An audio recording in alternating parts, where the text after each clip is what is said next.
Alors c'est souvent le conseil que l'on donne aux jeunes convertis, aux jeunes chrétiens, on en parle dans les préparations au baptême. Et on est tous d'accord, et même quand on a 10, 20 ans, 30 ans de conversion et plus, on est tous d'accord que c'est plus facile à dire qu'à faire. Et là, on ne va pas jouer aux hypocrites, on va tous se mettre sur le même niveau, c'est plus facile à dire qu'à faire. Lire la Bible est très important. Parce que comme le dit le psaume 119, verset 11, c'est le seul moyen de faire déposer en nous la parole de Dieu. Je garde ta parole tout au fond de mon cœur pour ne pas pécher contre elle. Comment lire la Bible ? Très souvent, nous lisons la Bible par devoir ou pour, on va le dire comme cela, se donner bonne conscience. J'aimerais vous dire, malgré que ce soit la parole de Dieu et la Bible, malgré qu'il y a en elle toute la puissance qui a pu créer le monde, si je lis la Bible par devoir ou si je la lis uniquement pour avoir bonne conscience, je ne peux pas m'attendre à ce qu'elle produise en moi la vie qu'elle devrait produire. C'est pour cela que je vais m'efforcer ce matin, en étant très pratique et très simple, je vais m'efforcer de retirer toute la frustration, toute la culpabilité qu'il y a autour de la lecture de la Bible.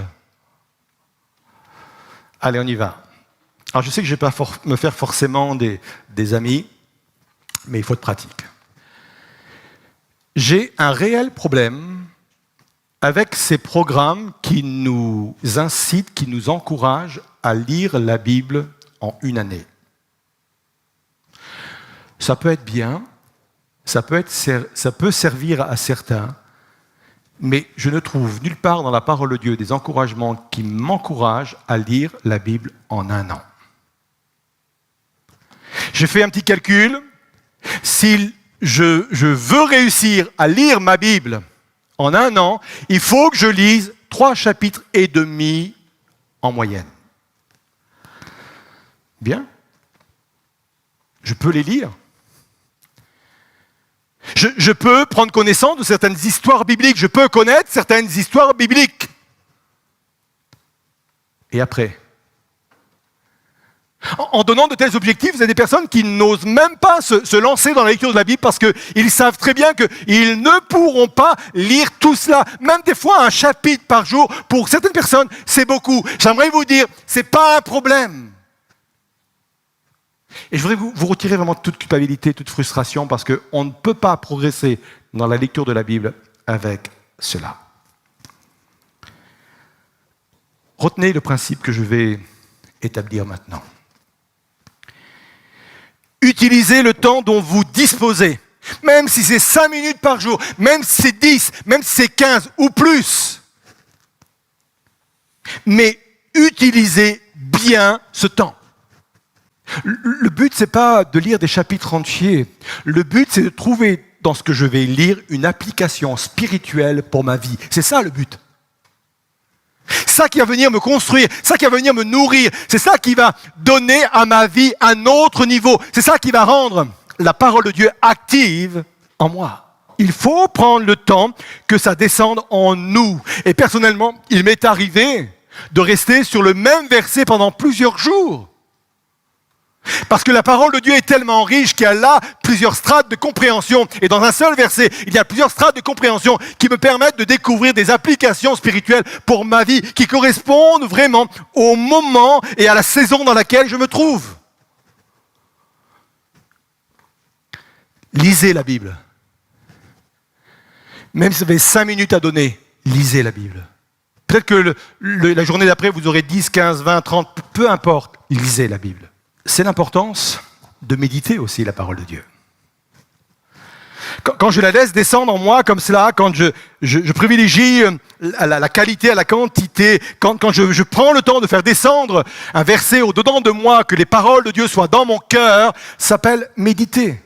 J'ai une formule que j'ai quelquefois employée parce qu'on se fait un monde sur la méditation. Si vous savez vous inquiéter, vous savez méditer. Je répète, si vous savez vous inquiéter, vous savez méditer. Quand vous pensez, reprenez sans cesse la pensée sur un problème. Ça, c'est de l'inquiétude.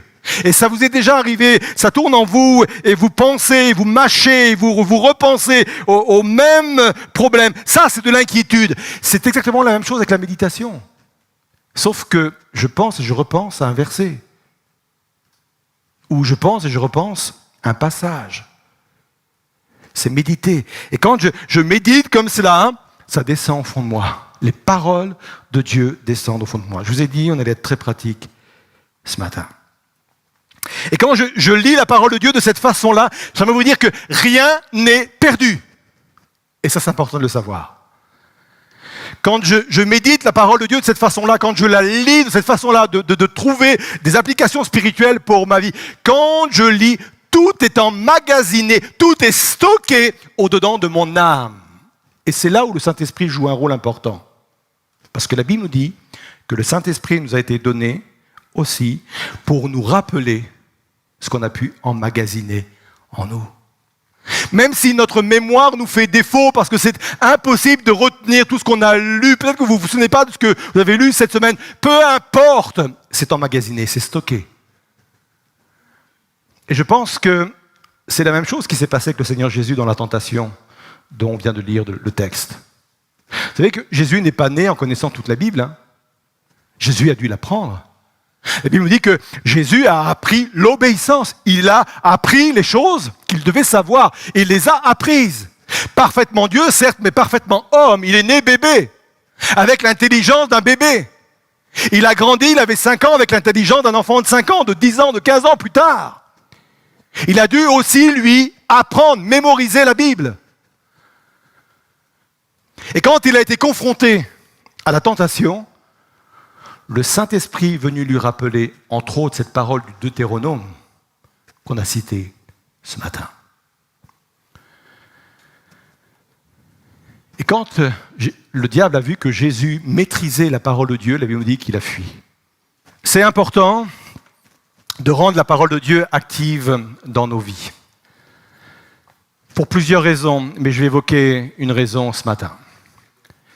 La parole de Dieu est une parole qui est capable de changer intérieurement et efficacement ma vie, de la transformer. Il y a un exemple qui est très parlant dans les Écritures, c'est l'exemple de Nathan quand il est allé voir David suite à son péché d'adultère avec Bathsheba. Nathan est un prophète, il va parler de la part de l'Éternel, il va parler sous forme de parabole. Et à un moment donné, Nathan va s'adresser directement à David en lui disant « Tuez cet homme-là ». Et c'est uniquement après avoir entendu cette parole-là qu'il va se repentir et qu'il va confesser son péché. Retenez bien ce que je suis en train de dire. Entre le moment où il a péché et le moment où il s'est repenti, ça donnait le psaume 51, il s'est passé à peu près, selon les commentateurs, 9 mois. Le temps n'a pas joué en faveur de cette transformation. Le temps, les 9 mois, n'ont pas travaillé dans le sens de sa repentance. Il a beaucoup souffert, et le psaume 51 nous le montre, mais la souffrance ne l'a pas emmené à cette transformation intérieure. Même pas la culpabilité ne l'a mené à cette transformation intérieure. La seule chose qui l'a amené à ce changement, à cette transformation, c'est la parole de Dieu. C'est quand Nathan est venu le voir en lui disant « Tuez cet homme-là ». Alors j'ai besoin, plus que jamais, de dire oui, je veux vivre ou je veux donner à ma vie un autre niveau. Spirituel, certes, mais également à un niveau humain, intellectuel.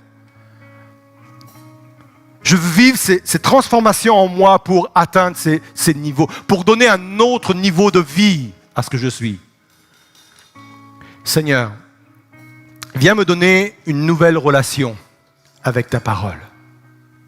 Je ne peux pas vivre uniquement du matériel, je ne peux pas vivre de ce qui m'entoure, même des moments de joie qui font ma joie et qui est nécessaire et important. Je ne peux pas vivre de tous ces éléments-là. Je ne peux vivre que des paroles qui sortent de la bouche de Dieu. Viens faire cette œuvre en moi, Seigneur Jésus. Je te le demande, seule ta parole est capable de me transformer.